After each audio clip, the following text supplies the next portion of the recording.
किटकिटी सास गर्भवती बहू पार्ट 2। रिकैप। कांतम अपनी जुबान से गांव वालों को कैसे डराती है, पति शिवा और बेटे गोविंद को कैसे कंट्रोल में रखती है, शिवा बीवी के सामने एक्टिंग करके कैसे बेटे की शादी करवाता है, कांतम अपनी बहू को अपना अवतार कैसे दिखाएगी ये सोचना, ये सब हमने पिछले वीडियो में देखा था। उसके बाद गौरी अपने ससुराल आकर खुशी से अपनी जिंदगी बिता रही थी। देखते ही देखते बहुत दिन गुजरते हैं। ऐसे एक दिन गोविंद और शिवा दोनों खेत के पास बैठकर बात कर रहे थे। और क्या बात है, शादी हुए इतने दिन हो गए, मुझे दादाजी कब बनाओगे तुम? वो हमारे हाथ में थोड़ी है, सब ऐसे ही हो जाना चाहिए। अच्छा, कहीं जाना है, कहा था, क्या हुआ? हाँ पापा, और कितने दिन खेत के ऐसे काम करेंगे? ये काम करने के लिए तुम हो ना, इसीलिए तुम्हारी बहू को शहर ले जाने का सोचा। जॉब भी देख लिया है, घर वगैरह सब सेट हो जाने के बाद उसे ले जाऊंगा। पहले तो मैं ही जाऊंगा, कल ही जाना है पापा। गौरी से और तुम्हारी माँ से कहा क्या? नहीं पापा, बताऊंगा। ऐसे कहते ही राजू नाम का लड़का भागते हुए उसकी तरफ आ रहा था। वो देखकर गोविंद, पापा वो लकड़ी लो, राजू भागते हुए आ रहा है, पीछे कोई जानवर पड़ गया होगा शायद। हाँ देता हूँ। ऐसे बगल में रखी लकड़ी लेता है। राजू इनके पास आकर बहुत हाफ रहा था। अरे राजू, क्या हुआ, क्यों ऐसे भागते हुए आ रहे हो? वो भैया, क्या हुआ है पता है भैया? आराम से बोलो, कोई भय नहीं। भैया, घर के पास बड़ी माँ भाभी पर चिल्ला रही हैं। कहते ही गोविंद आश्चर्य होकर, चिल्ला रही हैं, क्यों? पता नहीं भैया। पापा मैं घर जाता हूँ, तुम काम देखो। हाँ हाँ जाओ बेटा। ऐसे बोलकर वहाँ से घर के लिए निकल जाता है। घर पर कांतम गौरी को चिल्ला रही थी। क्या सोच रही हो तुम? हाँ, मुझे पलट कर जवाब दोगी? जुबान काट दूंगी तेरा, समझी क्या? बाप रे, मैं थोड़ी देर शांत हो गई तो सबको बहुत पर आ रहे हैं क्या? अभी मैंने आपसे क्या कहा सासू माँ? देख देख, फिर से चुप कर। इस घर में रहना है तो हाथ पैर संभाल कर ही नहीं, जुबान भी संभालनी पड़ेगी। ऐसे कहते ही गोविंद आकर, माँ क्या हुआ? इसी से पूछ लो। ऐसे बोलकर वहाँ से चली जाती है। उसके जाते ही गौरी अपने कमरे में आकर उसके पीछे पीछे गोविंद आकर रोती हुई गौरी के बगल में बैठकर उसे चुप कराकर, गौरी क्या हुआ, माँ ऐसे क्यों चिल्ला रही हैं? रो मत गौरी। कहते ही गौरी और रोते हुए बीती सारी बातें अपने पति से कहती है। सुबह पर ससुर जी खेत के पास गए थे ना, मैं आईने के सामने खड़े रहकर मेरे पेट पर हाथ लगाकर मैं माँ बनने वाली हूँ, माँ बनने वाली हूँ। बचपन से ही माँ कहने का नसीब नहीं था। अभी मेरे कोख में पल रहे बच्चे के मुंह से माँ सुनने का मन है। बुलाने पर कैसा लगता है वो तो नहीं जानती, लेकिन सुनने में कैसा लगता है ये अनुभव करूँगी। ऐसे कहते ही हॉल से कांतम, कहाँ है रे? यहाँ एक कप चाय देकर ये फ्लोर क्लीन कर। ऐसे जोर से चिल्लाती है। सास की बात सुनते ही, हाँ सासू माँ अभी ले आती हूँ। ऐसे कहकर रसोई घर में भागकर अपनी सास के लिए चाय ले आकर, सासू माँ चाय, ऐसे देकर वहीं खड़े रहकर, सासू माँ को मैं माँ बनने वाली हूँ ये बात बताऊंगी तो बहुत खुश हो जाएगी ना सासू माँ, बता देती हूँ। ऐसे मन में सोच रही थी कि क्या रे, यहीं खड़ी है? फ्लोर साफ करने के लिए कहा ना, जा। सासू माँ वो, हाँ क्या है? आप दादी बनने वाली है। ऐसे कहते ही कांतम शॉक होकर उठकर अपनी शक्ल पर मुस्कुराहट लाकर, क्या सच है? हाँ सासू माँ, मेरे कोख से माँ जन्म लेने वाली है, आपकी पोती के रूप में आने वाली है। ऐसे कहती है। वो बात सुनते ही कांतम का चेहरा बदल जाता है। अचानक से अपने चेहरे पर गुस्सा लाकर, जा, चुप कर। पोती बोल रही है, पोती? किसको चाहिए ये पोती? इस घर पर वारिस ले आना है तो ले आओ, नहीं तो जाकर ये बच्चा गिरा दो।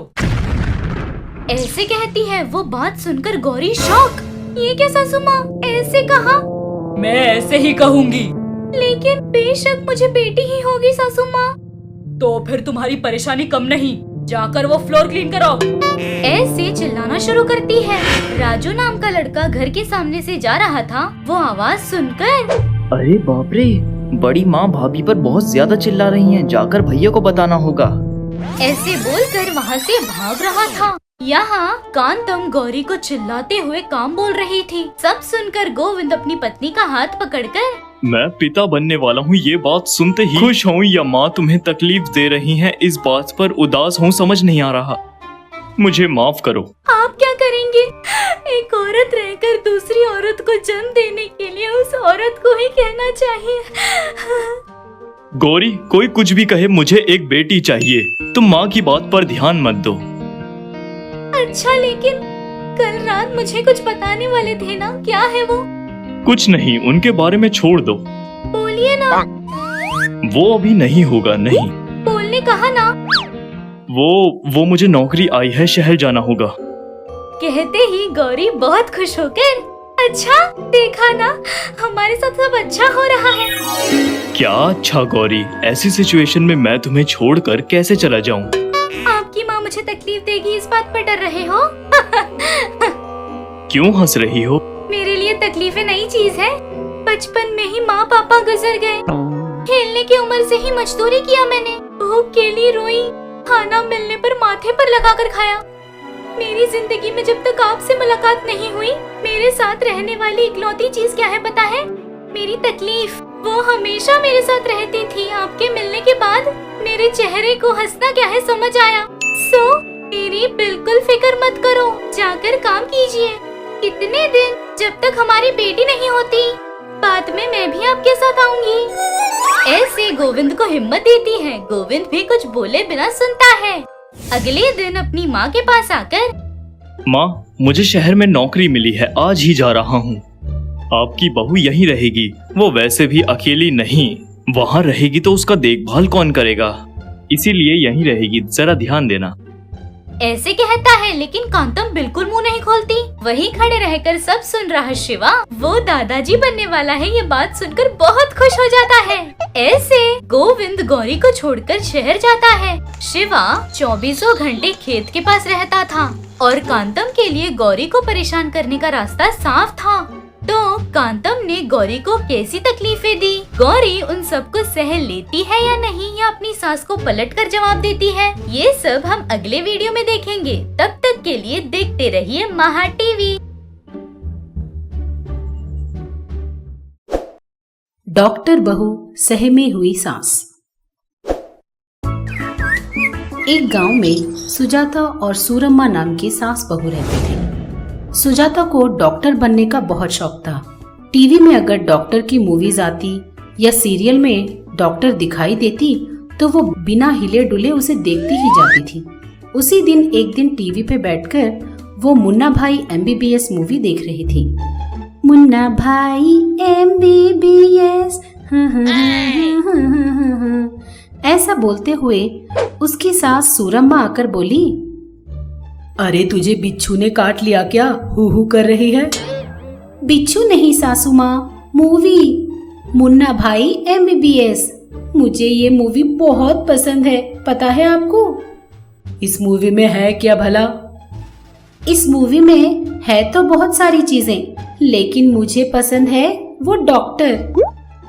हीरो डॉक्टर बनने की कोशिश कर रहा है ना, ये देखते ही मुझे बड़ा खुशी होता है। ये सुनकर सास को बहुत गुस्सा आया।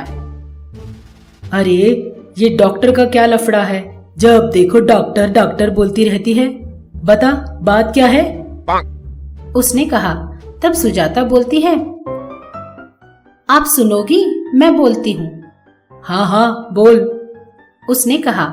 सुजाता हवा में देखकर कुछ बोलने ही वाली थी कि सूरम्मा बोली, अरे बोलने के बजाय इस तरह हवा में क्या देखती जा रही है? अरे सासू माँ, मूवी में नहीं देखती क्या कि जब लोग अपने बीते हुए कल के बारे में बता रहे होते हैं तो वो इसी तरह हवा में देखते हैं। आप भी देखो। ऐसी बात है तो ठीक है। इस तरह दोनों हवा में देखने लगे। तो सुनिए, वो मेरे पढ़ाई करने के दिन थे। जो लोग मुझे जानते थे वो जब मुझसे पूछते थे कि मैं बड़ी होकर क्या बनना चाहूंगी, तो मैं सबसे कहती थी कि मैं डॉक्टर बनना चाहती हूँ। मेरे पिताजी ने भी मुझसे वादा किया था कि मुझे वो MBBS पढ़ाएंगे। तो फिर क्या हुआ? तूने पढ़ाई क्यों नहीं की? क्योंकि सासू माँ, डॉक्टर बनने के लिए पहले मुझे इंटर पास करना होगा, लेकिन मैं इंटरमीडिएट 10 साल से लिख रही हूँ, अभी तक पास नहीं हो पाई, उसने कहा। ये बात सुनकर सूरम्मा हंसने लगी। इतने में सुजाता का पति वासु वहां आया। डॉक्टर नहीं बनी, इसीलिए सारी डॉक्टर की मूवीज देख रही है। बहुत बढ़िया। डॉक्टर का पागलपन बहुत चढ़ गया है तुझे। कब छोड़ेगी ये पागलपन? वो रिमोट लेकर आ, समाचार देखेंगे। अच्छा, अभी नहीं, अभी डॉक्टर साहब आने का टाइम हुआ है, उसके जाते ही आपकी मर्जी, जो लगा लो। डॉक्टर साहब, वो कौन है? इस तरह उसने गुस्से से कहा। लेकिन सुजाता बिना डरे बोली, अरे आप नहीं जानते कि डॉक्टर साहब कौन है? कार्तिक दीपा सीरियल में दीपा का पति। तू सीरियल भी देखती है क्या? सारे सीरियल नहीं देखती, सिर्फ डॉक्टर बाबू का ही सीरियल देखती हूँ। क्योंकि वो बोल रही थी कि इतने में वासु अपना हाथ उसके मुंह के सामने रखकर बोलता है, पता है, क्योंकि डॉक्टर बाबू में डॉक्टर है और तू डॉक्टर के लिए पागल है। तेरा पागलपन कौवे ले जाए, जा यहाँ से। इस तरह उसे डांटते हुए वो वहां से उठकर चला गया। इस तरह सुजाता अपने डॉक्टर के पागलपन से घर वालों को परेशान कर देती थी और कभी कभी सोचती थी कि वो खुद ही एक डॉक्टर है। एक दिन वो घर पर बैठी थी कि सूरम्मा एक बर्तन में खाना रखकर उस घर के एक कुत्ते के पास जाकर उस कुत्ते को खाना खिलाते हुए बोली, अरे खाना, कल से तूने कुछ नहीं खाया, क्या हुआ तुझे? जितना भी खाना रखूं तुझे तो भूख ही नहीं लग रही। ऐसा बोलते हुए वो अंदर चली गई। वहीं खड़े खड़े सारी बात सुन रही सुजाता कुत्ते के पास आकर बोली, अरे तू खाना क्यों नहीं खा रही? उसने कुत्ते की आंखें अपने हाथों से खोलकर देखा और बोला, अरे तेरी तो तबीयत ठीक नहीं है, रुक जा, मैं तेरे लिए एक टॉनिक बनाकर लाती हूँ। ऐसा बोलते हुए आसपास के सारे पत्तों को मिलाकर एक टॉनिक बनाकर उस कुत्ते को पिला देती है। वो टॉनिक पीकर कुत्ता चिल्लाते हुए वहां से भाग जाता है। ये देखकर सूरम्मा बोलती है, अरे अभी तक तो ये सिर्फ खाना ही नहीं खा रही थी, मगर तेरी इस दवाई की वजह से वो तो घर छोड़कर ही भाग गई। बाप रे, मुझे तुझसे ना थोड़ा संभल कर रहना होगा। इस तरह मन में सोच रही थी। इस तरह सुजाता अपने घर के सामने बैठकर आते जाते लोगों को बुलाकर उनके समस्याओं के बारे में जानकर उनसे बातें भी करती थी। इस तरह एक दिन सुजाता बोली, अरे सुनो, एक बार इधर तो आओ। अरे तुम तो बड़े बलहीन दिखाई पड़ते हो, आंखें इतनी लाल हैं, तुझे अभी थोड़ा रेस्ट करना चाहिए, वरना बहुत प्रॉब्लम हो जाएगी, समझ गए? अरे जाओ बहन, मैं अपने काम के लिए जा रहा हूँ और तुम बोल रही हो कि मेरे आंखें लाल हैं, टांग लंबी है। अरे जाओ। इस तरह डांटते हुए रवि गुस्से से वहां से चला गया। एक डॉक्टर के हैसियत से बताना मेरा जिम्मा है, बाद में तुम्हारी मर्जी। इस तरह वो बोल रही थी। इस तरह सुजाता अपने घर वालों के साथ साथ उसके घर के सामने से जो भी लोग गुजरते थे उन्हें भी बुलाकर, आप कैसे हैं, क्या कर रहे हैं, आपको ये करना चाहिए, वो करना चाहिए, इस तरह के सलाह देती थी। इस सब की वजह से गांव वाले सुजाता के घर के सामने से गुजरने के लिए भी डर जाया करते थे। एक दिन सुजाता की सास हॉल में बैठी थी कि फोन बजा। हेलो, कौन बोल रहा है? मैं बोल रही हूँ, सुशीला। हाँ, कहाँ है तू? अपने गांव में अपने घर में हूँ। कुछ सूझ नहीं रहा था, इसीलिए तुझसे बात करने के लिए फोन कर लिया। अरे कुछ सूझ नहीं रहा था तो घर आ जाती। क्या? तेरे घर? बाप रे, तेरे घर मैं नहीं आऊंगी। अगर तेरे घर आई तो तेरी बहू दुनिया भर के बीमारियों के बारे में मुझे बताकर पहले ही मार देगी।